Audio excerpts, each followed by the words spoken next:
פיצריה כשרה בירושלים שנכנסה לרשימת הפיצות הטובות בעולם. A few weeks ago, my son won an award from Top 50 Pizza, which is the Michelin Guide to Italian Pizza.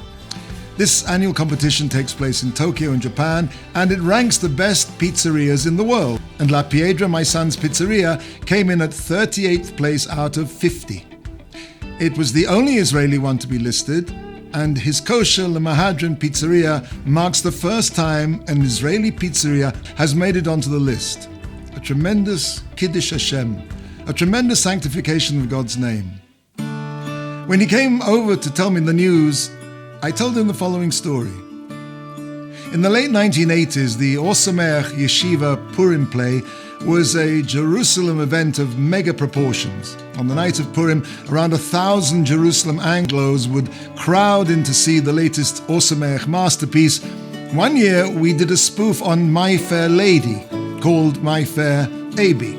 It was about a wager between a Talmud rabbi in the august Mir Yeshiva and a rabbi from Or Sameach. The subject of the wager was whether the Or Sameach rabbi could train a boy from a completely non-religious background in 3 months to walk the walk and talk the talk of a Mir bocher, a Mir student, someone who was religious from birth. The punchline was that eventually the Or Sameach boy, the Or Sameach bocher, let slip. But the Or Sameach rabbi still demanded payment. You said you could turn him into a Mir bocher, and you didn't. The Or Sameach rabbi replies, no, I said we could turn him into a Mir bocher.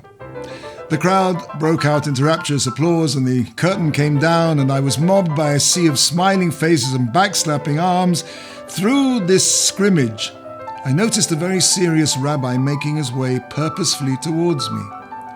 This rabbi with a long grey beard bent over, and he said into my ear, when Jacob came down to Egypt and was reunited with Joseph, the Torah says that Yosef wept exceedingly. However, the Torah doesn't say that Yaakov was weeping. Rashi says, what was he doing? He was reciting the Shema, a Jew's declaration of the unity of God, which we say every morning and every night. If it was the time to say Shema, so why wasn't Yosef also saying Shema?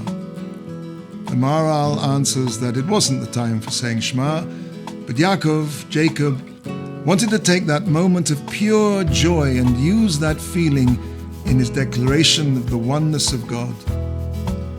With that, this very serious rabbi disappeared back into the crowd.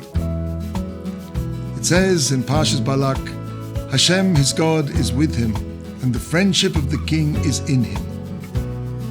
The exhilaration of success is heady stuff, but it becomes sublime when you can channel it back by giving thanks to the master of all pizzerias.